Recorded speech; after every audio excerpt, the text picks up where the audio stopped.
Assalamualaikum warahmatullahi wabarakatuh.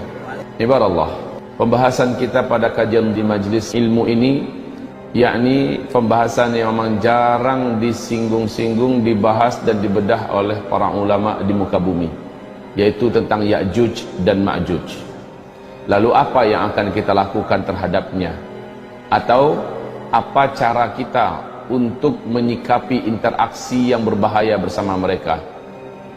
Dan perlu diketahui, hari ini dengan penuh keyakinan saya sampaikan, Ya'juj Ma'juj akan sampai ke Indonesia. Karena Allah Subhanahu wa taala dan Rasulnya menyebutkan satu bumi ini dibungkus oleh mereka. Baik, mari kita mulai pembahasan tentang Ya'juj dan Ma'juj ini dengan membuka Al-Quran. Bismillahirrahmanirrahim. Kita mulai dengan surat Al-Kahfi ayat 92 sampai 99. Sebelum kita baca ayat ini, baik kita tumbuhkan pertanyaan, kenapa melindungi diri dari Dajjal dengan surat Al-Kahfi? Yang kedua, kenapa Allah letakkan kisah Ya'juj dan Ma'juj di dalam surat Al-Kahfi? Jawabannya adalah satu, Dajjal memiliki kemampuan untuk mengkafirkan manusia dengan segala kekuatannya. Sementara kisah Al-Kahfi adalah berlindungnya para pemuda-pemuda beriman dari pemaksaan kekafiran yang saat itu ditekankan oleh penguasa zalim yang kafir. Siapapun yang tidak mau kafir akan dihabisi di tangannya dan bala tentaranya. Maka para pemuda Kahfi melindungi diri mereka masuk ke dalam gua yang mereka digelar dengan Ashabul Kahfi. Dajjal nanti memaksa orang dengan segala macam trik, dengan kekuatan, dengan harta, dengan dunia, termasuk ancaman pembunuhan dan penyiksaan jika tidak mau bergabung dengannya, jika tidak mau menuhankannya. Surat Al-Kahfi menjadikan orang-orang yang hafal ayat ini, hafal surat ini, dan mengetahui makna dan segala kandungan isinya terjaga daripada Dajjal. Ini yang pertama, tentang Dajjal. Yang kedua, tentang Ya'juj dan Ma'juj. Allah ceritakan di sini, larinya pemuda Kahfi ke dalam gua dalam rangka selamat dari ancaman kematian yang sudah diumumkan oleh penguasa zalim yang kafir pada masa itu. Di akhir zaman, Allah perintahkan seluruh orang yang beriman agar selamat dari ancaman kematian, teror kematian oleh Ya'juj dan Ma'juj, agar lari. Dan pemimpin yang membawa mereka lari untuk selamat dari Ya'juj dan Ma'juj adalah Isa alaihi salam serta Al-Mahdi. Kaum muslimin yang kami muliakan, sama-sama lari tetapi beda. Kalau dari Ya'juj dan Ma'juj hanya menyelamatkan diri dari pembantaian, sementara kalau dari Dajjal, pembantaian itu bab terakhir, pemurtadan dan pengkafiran. Kira-kira enak yang mana? Nggak enak dua-duanya. Tetapi kalau terpaksa harus memilih, kita lebih baik dibantai oleh Ya'juj dan Ma'juj, sementara kita tetap mukmin. Karena Ya'juj nggak peduli mau muslim kita, mau mukmin kita atau tidak, yang pokoknya siapapun manusia selain mereka wajib habis. Ini sebenarnya cita-cita Yahudi, Pak. Yahudi ingin habiskan seluruh manusia selain kelompok mereka. Tapi Yahudi masih agak sedikit punya cara. Kalau Ya'juj Ma'juj nggak ada cerita, brutal. Memang main tebas, main pancung, main cincang, main gantung, main bakar. Tidak ada satupun peluang untuk hidup seluruh manusia di bumi ini selain ras mereka.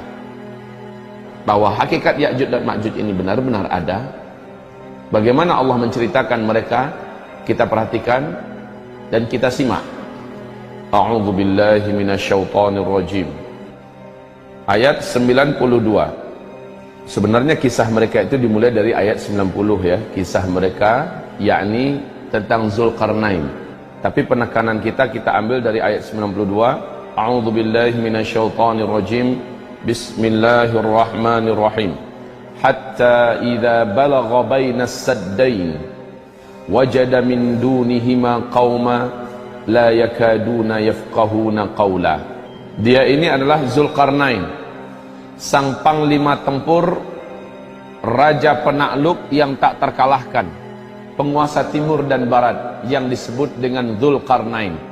Allah menyebut namanya Dzulqarnain. Dzulqarnain ini adalah gelar, bukan nama aslinya. Maksudnya kaum ini betul-betul nggak ngerti bahasa orang lain selain bahasa mereka. Dan kaum ini dalam sejarah adalah kaum yang benar-benar pribumi, pedalaman, bahkan mereka tidak punya pakaian. Dan mereka hidup super primitif. Mereka tidak bergaul dengan manusia yang hidup pada zaman mereka, kecuali hanya mereka saja. Oleh karena itu mereka tidak ngerti bahasa yang lain. Dzulqarnain sampai ke sana. Pada intinya ada 1-2 di antara mereka yang dapat diajak berkomunikasi. Keluhan mereka, jadi bukan yang ini yang Ya'juj Ma'juj, bukan. Tapi mereka adalah yang mengeluh dari karena seringnya Ya'juj Ma'juj atau kabilah Ya'juj dan Ma'juj menyerang mereka. Lalu mereka minta kepada Dzulqarnain, jadikan kami dengan mereka itu ada pembatas yang menjadikan mereka nggak bisa menyerang kami. Apapun keinginan dari perbendaharaan dunia, duit, emas, apa segala macamnya kami akan siapkan. Walaupun suku ini suku primitif, tapi mereka memiliki perbendaharaan bumi, kekayaan emas segala macamnya. Dzulqarnain menolak. Yang Allah berikan kepada saya lebih baik dengan apa yang ada di tangan kalian. Dzulqarnain dengan gagah mengatakan, sorry, tidak tertarik dengan tawaran kalian. Tapi karena bangsa atau kabilah Ya'juj Ma'juj itu betul-betul real, memang terkenal kebiadaban dan kebrutalan buasnya mereka, siap, kami akan bantu kalian. Syaratnya kalian bantu kami. Kumpulkan semua besi yang ada di bumi ini, yang bisa kalian kumpulkan. Kumpulkan semuanya. Kemudian Dzulqarnain mulai membuat cetakan untuk di mana dia akan ngecor dengan besi. Subhanallah. Orang ngecor dengan semen, ini ngecor dengan besi. Nggak tanggung-tanggung antara 2 gunung.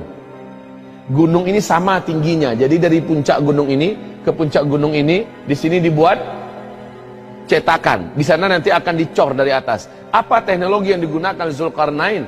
Makanya jangan dikatakan teknologi kita ini udah puncak, Pak. Zaman dulu teknologinya Allah menyebutkan dalam Al-Quran yang belum pernah kemampuan mereka sampai oleh kamu sampai hari kiamat. Jangan katakan bahwa kita sudah ada di puncak teknologi sekarang. Allah telah pernah menaikkan manusia di puncak teknologi, Allah hancurkan. Allah naikkan ke puncak teknologi, Allah hancurkan. Dan Allah berkata, teknologi yang ada pada mereka lebih baik daripada yang ada pada kita. Ya'juj dan Ma'juj ini sekali lagi nggak peduli.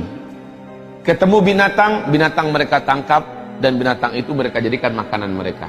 Ketemu manusia, mau kecil, mau tua, wanita, laki-laki, pasti mereka cincang, mereka bantai. Dan kejahatan Ya'juj dan Ma'juj ini saking terkenalnya, sampai-sampai tidak ada satupun manusia yang sanggup melawan dan mengalahkan mereka saat itu. Dan ternyata ketika mereka lepas, Allah juga menyebutkan tidak ada satupun kekuatan di bumi yang sanggup menghadapi Ya'juj dan Ma'juj. Bahkan kekasih Allah Isa alaihissalam sekalipun tidak berkutik di hadapan Ya'juj dan Ma'juj. Al-Mahdi dengan bala tentaranya tidak sanggup berhadapan dengan Ya'juj dan Ma'juj. Hebat Ya'juj Ma'juj ini. Saya sampai sekarang belum mampu membayangkan seperti apa Dzulqarnain bekerja dengan bala tentaranya dan sekaligus dibantu oleh penduduk lokal yang berbumi yang ada. Luar biasa, Pak. Dibuat cetakan yang akan menjadi dinding yang dicor nanti dengan besi. Ketinggian dinding itu nggak tanggung-tanggung, setinggi gunung di antara 2 puncak gunung. Dan ternyata sekarang ditemukan lokasinya itu adalah di antara Azerbaijan dengan Armenia. Penduduk setempat ketika Ibnu Battutah melakukan perjalanan ke sana selama beberapa bulan, ditemukan lokasinya, penduduk sekitar mengatakan kami tidak mampu mendekati tempat itu. Kenapa? Setiap kali kami berusaha mendekati tempat itu, seluruh bulu roma kami berdiri. Kadang-kadang, kata penduduk tempatan, kami melihat ada manusia-manusia kecil sampai di atas, di bagian yang paling rata itu, Pak, ada sampai orang-orang kecil. Orang-orang kecilnya, orang KT-KT itu orang Asia lah. Yang pendek-pendek dibandingkan orang Eropa, orang Barat tinggi-tinggi. Kecil-kecil muncul ke atas. Setiap kali mereka sampai ke atas, kami melihat ada angin kencang menghantam, lalu mereka terjatuh kembali ke dalam. Setiap kali ada yang sampai ke atas, ada angin yang yang menghantam mereka kembali terjatuh ke dalam. Ini kata penduduk setempat. Kemudian Ibnu Battutah memberanikan diri dengan orang-orang yang dibawanya, ekspedisi yang dibawanya, beranikan diri mendekat, didamping oleh beberapa penduduk yang pemberani. Lalu mereka dah mampu mendengarkan dari balik tembok besi itu ada suara yang riuh di dalam, suara ribut macam kerja keras, tang teng tong, papu papu, bekerja dengan suara-suara yang banyak. Subhanallah, uniknya tempat ini tidak mampu disenter oleh satelit yang ada. Inilah bentuk bungkus gaib yang Allah jadikan. Fisiknya ada, kekuatan gaibnya juga ada. Kekuatan ini tidak mampu ditembus oleh satelit dan teknologi manusia. Persis dengan segitiga Bermuda.